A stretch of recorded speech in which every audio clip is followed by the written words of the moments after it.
G'day viewers, Scotty here. I've got a Vibe Shearwater 125. It's a 2025 year version and we're going to unpack it, have a look at the bottom of the hull, put together the chair and the rudder for you so you know how to do it at home.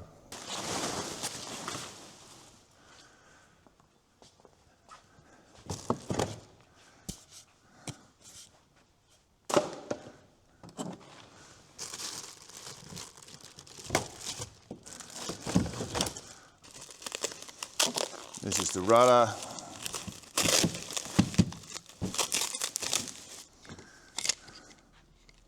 The rudder's already, the up-down line's already pre-strung.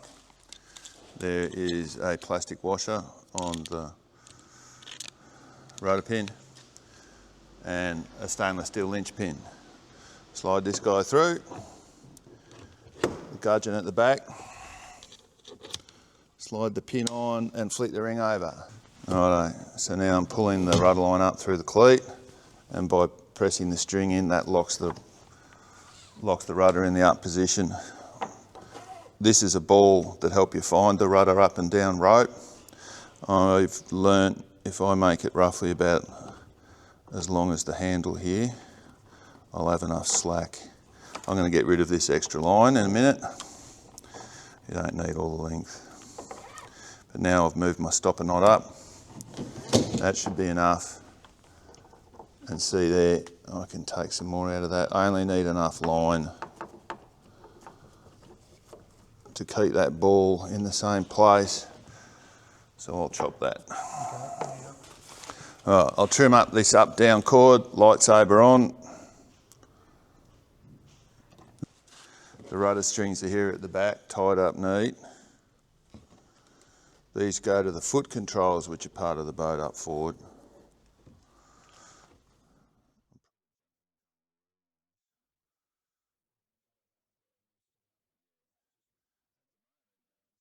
I'm just tying a bow line to the back, just a loop knot basically to each side, because I've found I can, rather than adjust the rudder length back here, I can just adjust it on the rudder adjustment ratchet spools on the foot pedals up in the cockpit. There you go, there's our two rudder lines. I can spool them up now. If I pull the rudder up straight, I know I've got it reasonably level for the minute. Here are the foot controls for the rudder. So these guys slide up and down the tracks. For the minute, if I just lock it into the middle, you see there's an operating pin here for locking the position. Now I can just take that slack off the back of the boat.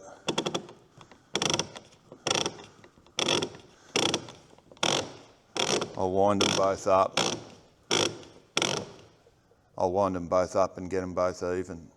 No need to overdo it, just run it in roughly, take the slack out.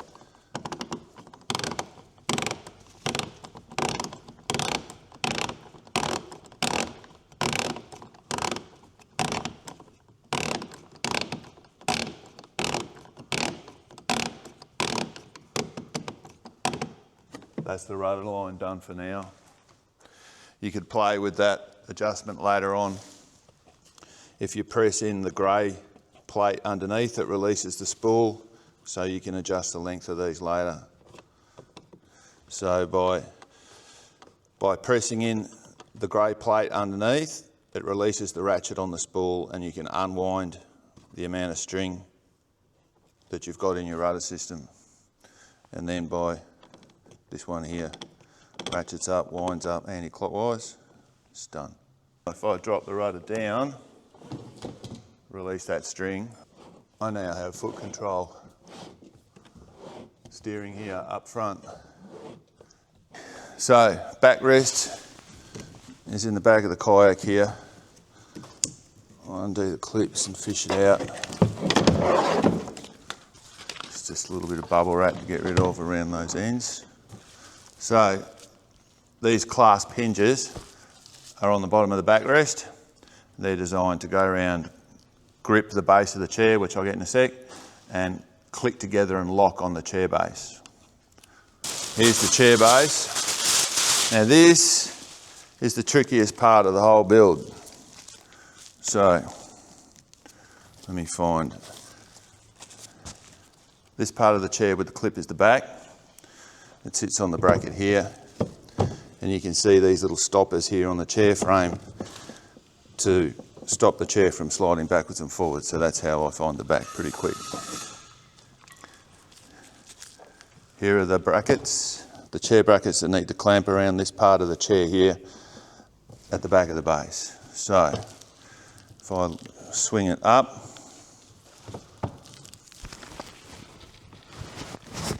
get them to both behave, and swing the little arms down, they're almost clipped together. So they're in place, but they need a final bit of pressure to lock home. So this is the hardest part of the whole thing, as I said before. They're a tight fit, and I think there's a little bit of variation in the powder coating. Some are easier than others, some are harder than others. So I want to get the chair nice and straight. All right, and then go for my first one. That one I did without any monkey rage or tools. The second one's probably going to be harder. Holy poo. Well, that's only the second time so far I've got both done together. So there's a clip arrangement here, a clasp that's locked home. You can see the little lever has locked over the top and locked the whole thing together. There are many moments that I find that have found that a little difficult to do, so I've used a set of pliers to squash them and get that to flick over. You may have to do that. I've had to do it with most of the chairs so far. So with a set of pliers,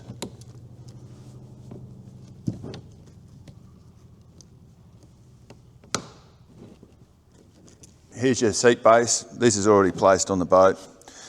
There are big thumb screws here.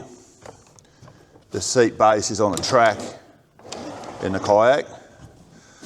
I quite like that because it gives the whole deck area where the chair is a lot of strength. It's also handy, you can move this chair base up and down to get the trim of the boat just right later on as well too. But anyway, for the moment I'll just slide it towards the rear because I'm a big monster. And just lock that base down. Done. That'll keep it in place. The tray for under the chair has a little keeper string and a clip here to keep it from flying out, and that's already in place. You might see underneath here too, if I let it go, that's an access plate for cabling later on if you need to get into the boat. And you can see the 4 scuppers with their scupper plugs. You've got plenty of strap adjustment if you want to firm up the base of the chair. The chair basically goes straight down on the rear brackets here. It has a lower setting down underneath, and it has a higher rear seating up on top here as well. So I might clip that down there for the moment. The chair can't come out at the moment, it's clipped down by that little clip and string. Here are the side straps to adjust the pitch of the backrest. That'll do for a minute. I've got one left and right for obvious reasons.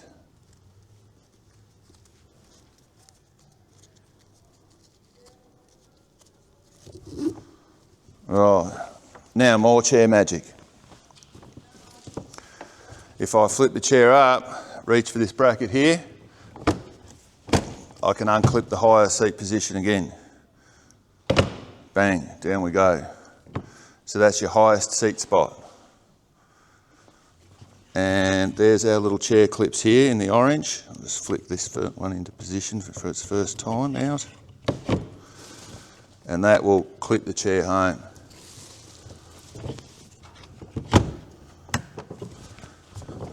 So now it's in its base up high.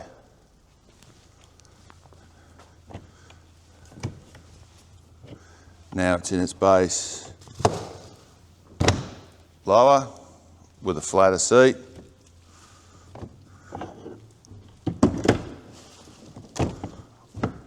And the lowest position of all. Again, with a second set of clips. So it's a great chair straight out of the box. There's our storage tray still there as well too for extra tackle and gear and its little keeper net. Love it, it's got a lot going on. Righto, here's the underside of the hull.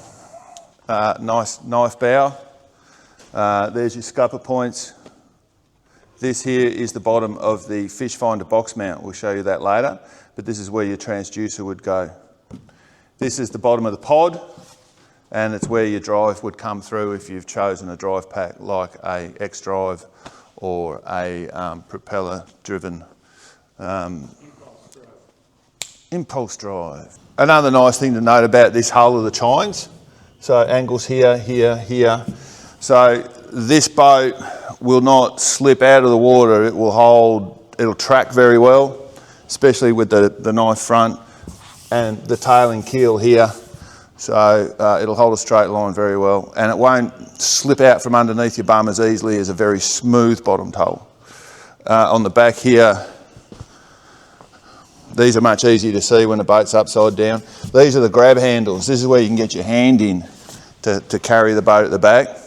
There's that other big handle that we've seen before, and a skid plate on the back of this hull as well too. That's nice and handy for when you're loading. You're not going to scratch out the back of the boat. So you can see the chines down here, keel line. If we're setting up for trailer bunks, these are standard bunks off one of our Dumbia trailers. You could be using PVC pipe. There are other methods of doing this, but here are ours that we've commonly used.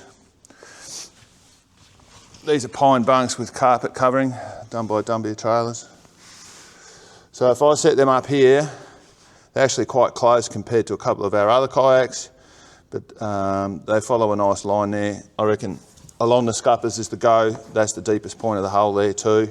And you're coming up along all this structure where the pod is as well too. So that's going to be a very firm place to slide your kayak up and down on.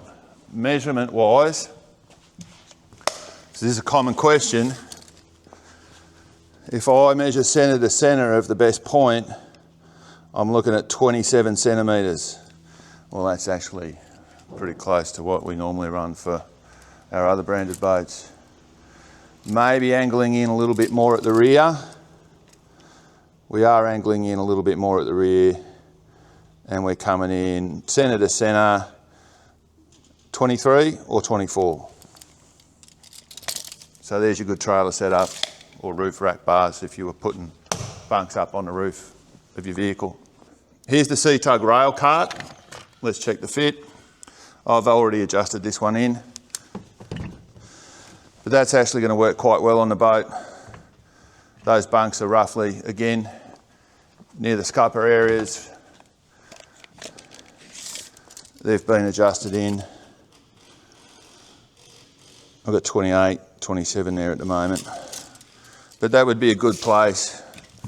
This kayak could settle on this cart very well in any of those positions and it wouldn't move around.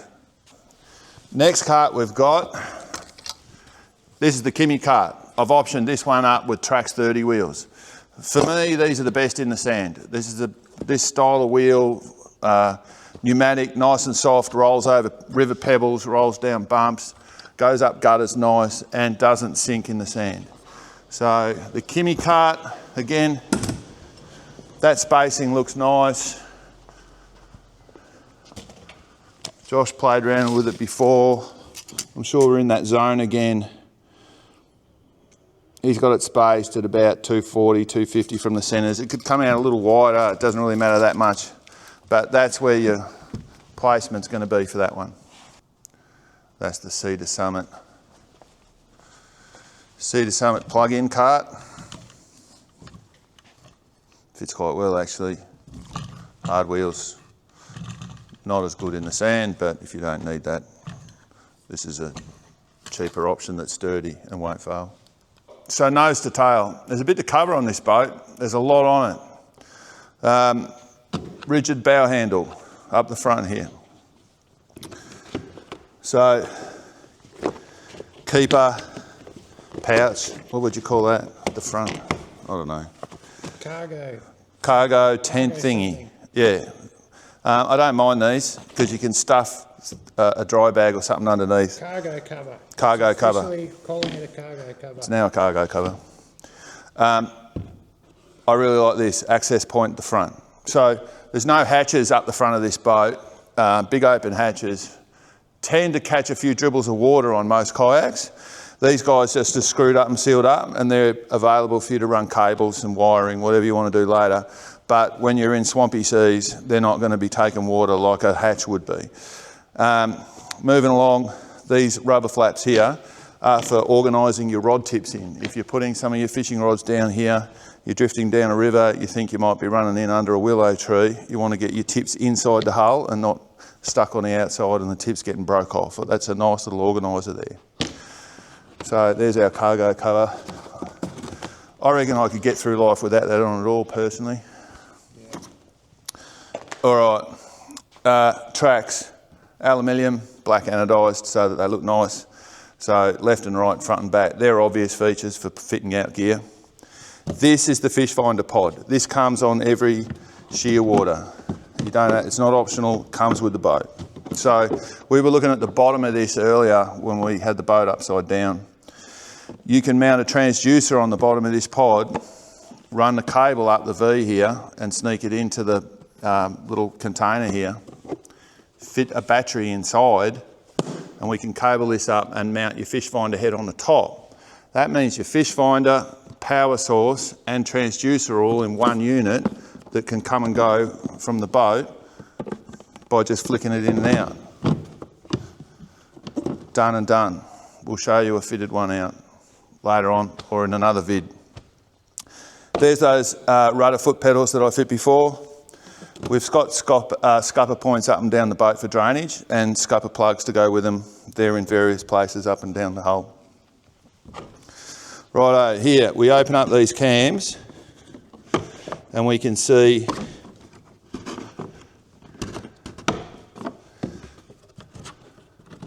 this is a tackle pod. This comes with the boat as well too. So everybody's getting one of these. We'll get that right. Out it comes. So this is the cavity where a pedal drive could go later on. But when there's not a pedal drive in it, you get a tackle pod. So to open up these guys takes a little bit of practice. There we go, Scotty. Have I got the, oh, magic code first time, bang. So that's just a nice place to be able to keep some gear if you don't option up a pedal drive in your kayak. We'll show you the pod later on. Side places here, you can lock down some rods here underneath these bungee cords and hooks, or a paddle if you were keeping it on deck. The bow tent actually has another strap here for sliding a paddle blade underneath. Okay, side area here, little keeper strap and a hook near the big side carrying handles. There's two of them each side. A paddle could go under there because if you were doing a fair bit of paddling, you can slide the paddle blade over up the bow like that, keep it quickly if that was your thing. Or a fishing rod for that matter. A bait caster could be quickly snipped up underneath this. There are channels here for rod butts as well too. There's a paddle carrier here as well. It's probably where I'll keep mine because I don't use it much. There's one on both sides of the boat. And they're on both sides of the boat. So we addressed the rudder before, that's where the up-down control is. Now the seating area, the whole chair is mounted on these two aluminium tracks running left and right. So we can move the chair up and down. I really like this. I'm getting excited about that. That means not only can I adjust the pedals in an X drive or the position of the impulse drive, which we'll look at later, I can trim the position of this chair. And being a big fella, I have been stuck in a few kayaks a little bit too far forward, bow down and nosedivey. So I can trim my chair position just perfectly compared to whatever weight I'm going to carry fore or aft on it. So I'm very excited about that. Yep. Perfect weight distribution. Perfect weight distribution, no matter who you are and what you're carrying. So a couple of drink holders. These trays here we'll take, or these little moulded in sections here, we'll take a couple of Plano tackle trays. Very easy to put a nice little tray in there, particularly that catch one from Marty we had earlier. This whole seat rack has multiple seat positions. So the chair goes in down low and then locks up with these clips. And it can also come up in this higher position and in the same spot in the front. And then we can also pull this rack up here and go higher again. That's a great position to get to your feet from if that was your thing too. That's quite a fair bit of height from your arse to your ankles if you're a standing up sort of person. And there's a lot of room in the cockpit for planting your feet if that's what you're doing.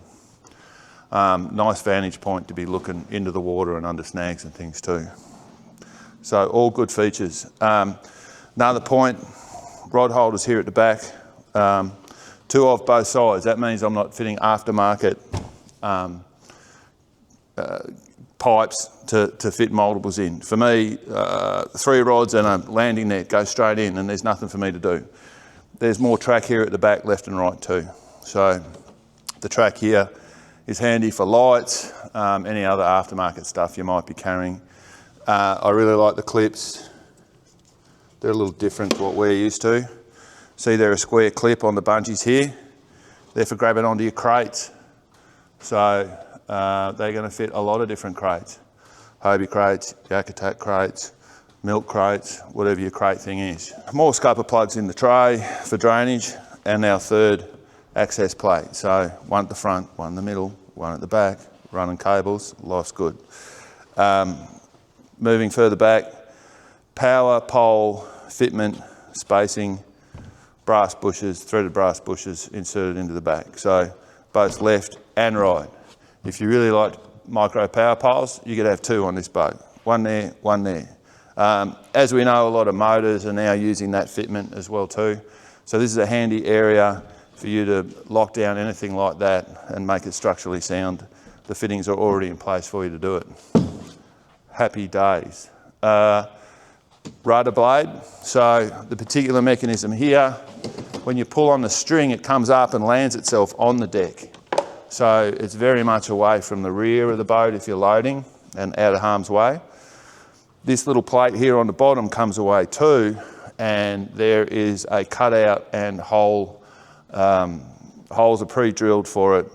It's organised to take a Bixby motor straight up on the back of this rudder, which is very nice. So if you buy a Bixby pack, you don't have to buy an aftermarket bracket. You can use the Vibe rudder straight out of the box. So another nice feature of this rudder, when it locks down in full position, it locks backwards. It catches down here. I just pulled it free, but see, it catches down here.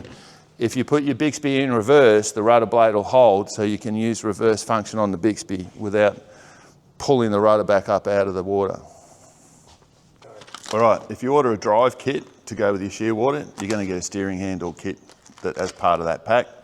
This is the little guy here, we're going to show how that fits. So there's your steering handle. It has a little brake, a clutch. That's the black knob.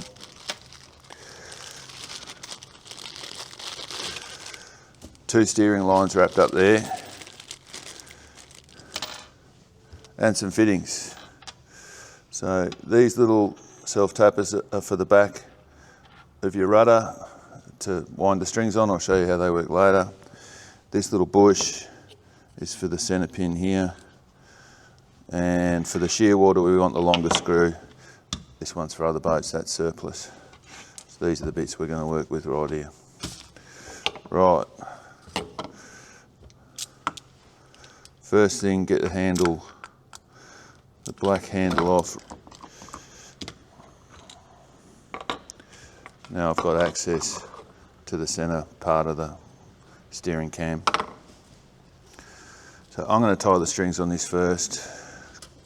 I'm going to thread the strings into the kayak last, which is the opposite way I've seen it done on a setup video elsewhere. So the strings wrap around the drum and then go terminate through a hole on the top and one on the bottom. Doesn't really matter which string I choose or hole. Poking them through. Bit stiff, come on. Now I'm just tying a small figure of 8 knot. Just a granny knot with an extra twist. That's one. All right, thread the second one through. There it is. There's my second figure of 8 knot, stopper knot.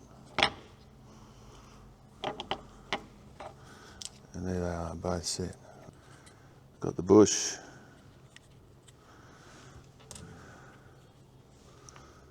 Center screw. Ready to go. And the little brake pad. All right, now I can just fit it up.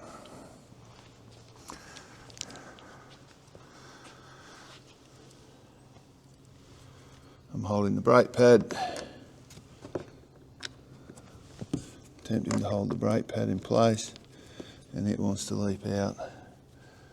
I'll put it back.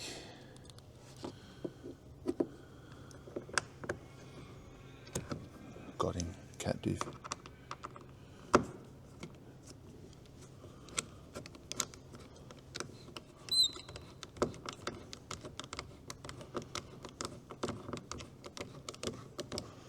We're in place.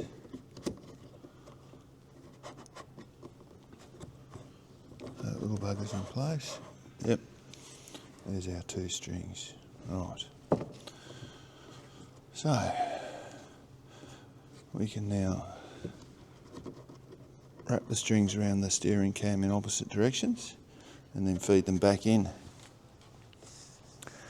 to their string lines. These little black receptacles here are the tubes.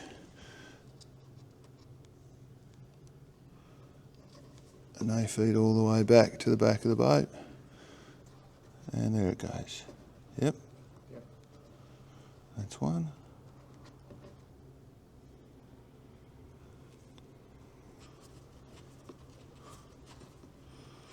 So now I can just put the handle back in place.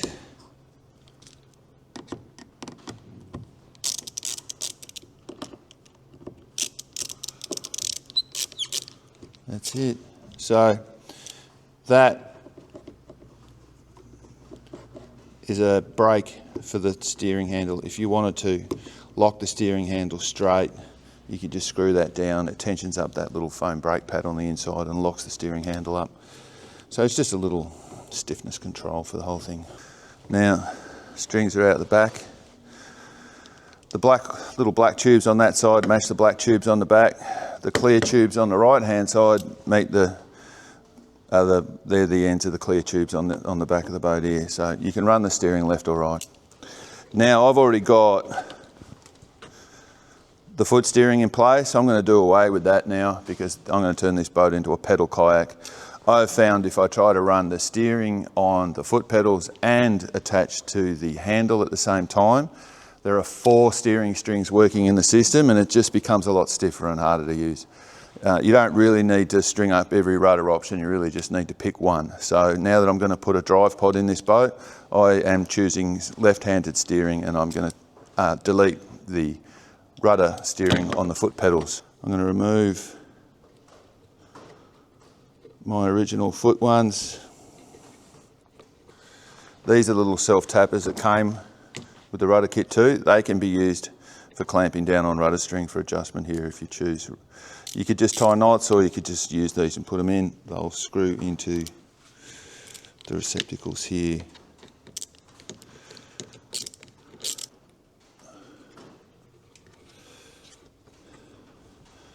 One on the left, one on the right. Now, if I pull the rudder, you can see it moving on the cockpit of the boat back there, the rudder handle. If I pull that up to the centre, poking straight upright, I've got full play to the left, full play to the right.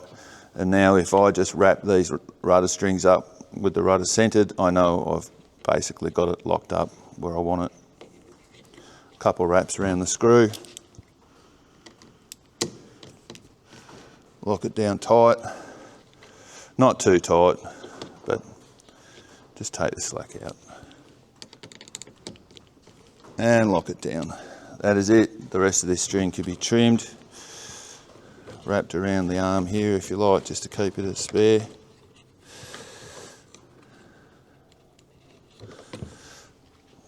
That's ready to go. So you could watch me operate this. I'll take some tension off. There's my steering, left and right on the handle. Very smooth. Very happy with that. Bang, bang. So this is the X-Drive pod.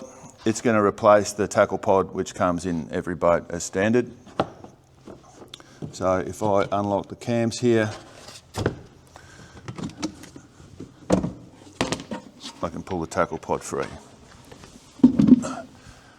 And it's as simple as this. Drop the X-Drive pod in and lock it off. We now have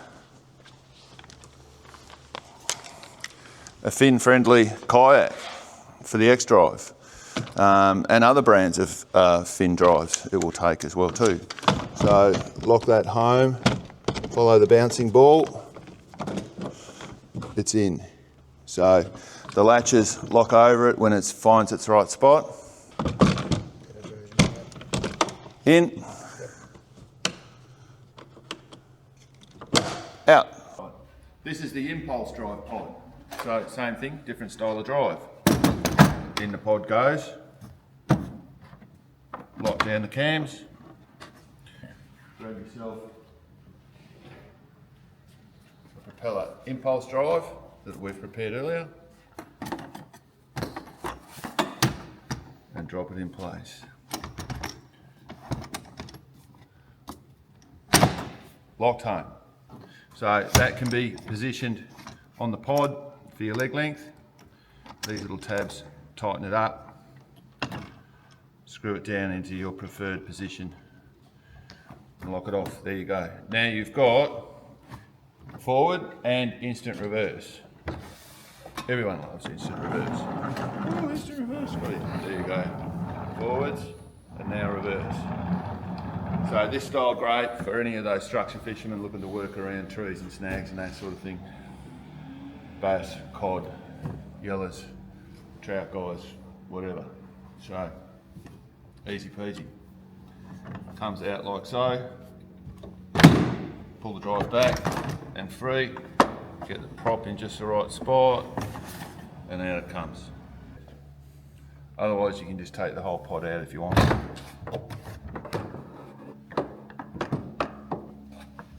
Free and easy. Every Vibe Shearwater comes with a fish finder install box.